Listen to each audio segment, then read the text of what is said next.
हमारा खास कार्यक्रम चर्चाएं खास। पूरे देश में नवरात्र का पर्व धूमधाम से मनाया जा रहा है और आज नवरात्र के चौथे दिन मां कुष्मांडा देवी की पूजा अर्चना की जा रही है। और इस खास दिन पर हम भारत में महिलाओं की शिक्षा विषय पर चर्चा करने वाले हैं। महिलाएं वो आधारशिला हैं जिसके बिना किसी भी मजबूत परिवार, समाज और देश की परिकल्पना ही नहीं की जा सकती है। इतिहास गवाह है कि महिलाओं ने लगभग सभी क्षेत्रों में अपना परचम लहराया है। हम सब जानते हैं कि आज महिलाएं वो सब काम कर चुकी हैं जिसकी हमने कभी कल्पना भी नहीं की थी। रूपा जी, आपके पास आएंगे। रूपा जी, बात यही कि सबसे बड़ी चुनौती जो महिलाओं के सामने है वो रूढ़िवादिता सोच से लड़ना है, कुप्रथा जो अभी भी समाज में चल रही है। चाहे आप कितना भी गांव से शहर में आ जाए, लेकिन उसके बावजूद आपके अंदर की जो मानसिकता है वो जिंदा रहती है। और जो प्रयास सरकार की ओर से किए जा रहे हैं वो देखते हुए आप कितना बदलाव मानती है? एक सामाजिक कार्यकर्ता आप हैं, कितना बदलाव आपने देखा है पहले के मुकाबले? सबसे पहले नमस्ते माता जी, आप सबको नवरात्र। तो मैं ये कहना चाहती हूँ कि आज का जो देश है वो हमारा जो देश था वो शुरू से ही पुरुष प्रधान देश रहा है और पुरुष प्रधान देश में कभी भी महिलाओं को आगे आने नहीं दिया जाता था। बहुत कहीं बाहर निकलने नहीं दिया था, पढ़ाई नहीं करने दिया जाता था। लेकिन अब जो है देश जो है बहुत बदल रहा है और सरकार ने जो भी अभियान चलाया है, बेटी बचाओ बेटी पढ़ाओ, और बहुत चीजें ऐसी निकाली है जिससे कि महिलाएं शिक्षित हो रही है। लेकिन फिर भी कहीं ना कहीं जो है कुछ समाज, कुछ परिवार जो है जो बेटी को आगे बढ़ने नहीं देते हैं, आगे बढ़ने के लिए प्रेरणा भी नहीं देते। बहुत ऐसे समाज है जहाँ फैमिली भी है जो पढ़ने नहीं देते, बेटियों को पढ़ती है, वहाँ बेटों को ज्यादा मान्यता दी जाती है और बेटी को बहुत कम। तो उसमें भी बहुत ऐसे परिवार भी है जहाँ पर बेटी को डिसीजन नहीं लेने दिया जाता है।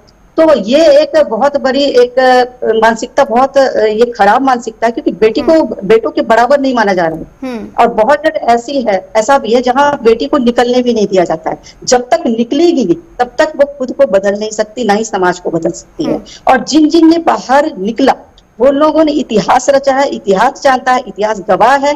कल्पना चावला बाहर निकली, आज देखिए वो अंतरिक्ष, इतनी बड़ी वो स्पेस साइंटिस्ट रही, वो अंतरिक्ष में गई।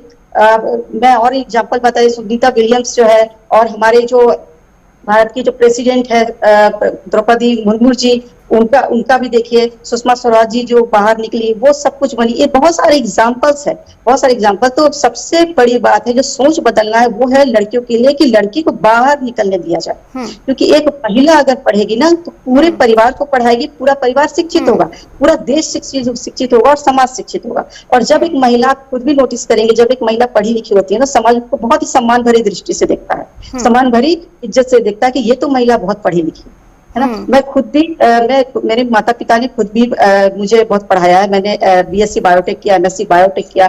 मैं एस्ट्रोलॉजर भी हूँ, मैं सामाजिक कार्यकर्ता भी हूँ। मेरा खुद का एनजीओ है, राष्ट्रीय न्याय सवेरा फाउंडेशन, और उसमें मैं वाइस प्रेसिडेंट हूँ। और जो है मैंने लॉ भी किया है, एलएलबी भी मैंने किया। तो मैं बहुत मेरे माता पिता ने बहुत पढ़ाया। तो मैं ऐसे चाहती हूँ कि सभी के माता पिता ऐसे ही पढ़ाए, ऐसी सोच रखें और घर से बाहर निकलने दिया जाए, ताकि वो अपने लिए, अपने जीवन के लिए कुछ करे। ऐसा होता है कि माता पिता ये सोचते हैं कि बेटी अब बड़ी हो गई है तो इनके अच्छा वर ढूंढना, अच्छा हस्बैंड ढूंढना है। लेकिन मैं ये कहती हूँ कि सोच को बदलिए। अच्छा हस्बैंड ढूंढने से पहले, सोच को बदलने की जरूरत है, बदलने की जरूरत है। अच्छा हस्बैंड ढूंढने से अच्छा है सबसे पहले अच्छी पढ़ाई उसको कराएं। और इसी के साथ पुरुषों की मानसिकता में भी बदलाव करने की जरूरत है, क्योंकि जो मानसिकता बनी हुई है उससे महिला शिक्षा जो है बहुत ज्यादा प्रभावित होती है।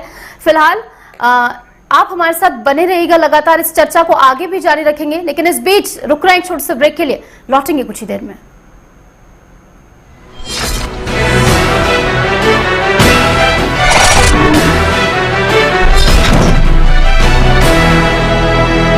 हाँ बिल्कुल रूपा जी, आपके पास आऊंगी।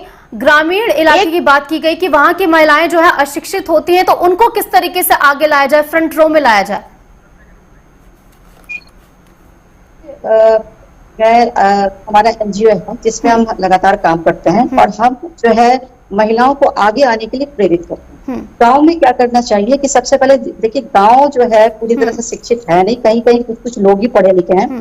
लेकिन गांव में जो है जा कर शिक्षित करना होगा। वहां पर आपको वहाँ के स्कूल जो है सरकारी स्कूल है वहाँ चेक करना पड़ेगा, वहाँ पे कुछ प्राइवेट स्कूल भी अच्छे अच्छे खोलने पड़ेंगे, जिससे लोगों को गांव ग्रामीण इलाकों के जो लोग हैं उनको जो अवसर मिले, उनके बच्चों को अवसर मिले अच्छे स्कूल में। क्योंकि वो गांव के जो लोग होते हैं उनको ऐसा नहीं कि उनके पास बहुत ज्यादा पैसे होते हैं जो बड़े स्कूल में जाके पढ़ सके, लेकिन सरकार को ऐसा करना चाहिए कि गाँव में ही इतना अच्छा स्कूल खोल देना चाहिए कि उनको बाहर जाने की जरूरत ना हो, गाँव में ही अच्छी शिक्षा मिल जाए। और जागरूक करना होगा, सिर्फ नियम निकालने से नहीं होगा, कानून निकालने से नहीं होगा, कानून बनाने से नहीं होगा, उसके लिए प्रेरणा मतलब कोशिश भी करनी पड़ेगी। गांव गांव जाकर वहां पे ऐसे लोग होने चाहिए सरकार की तरफ से कि लोग गांव गांव जाकर उनको माफी के साथ आपको रोकना चाहूंगी रूपा जी, समय की बाध्यता है। बहुत बहुत शुक्रिया आप सभी का हमारे साथ जुड़ने के लिए और बेहद जरूरी इस टॉपिक पर हमारे साथ चर्चा करने के लिए।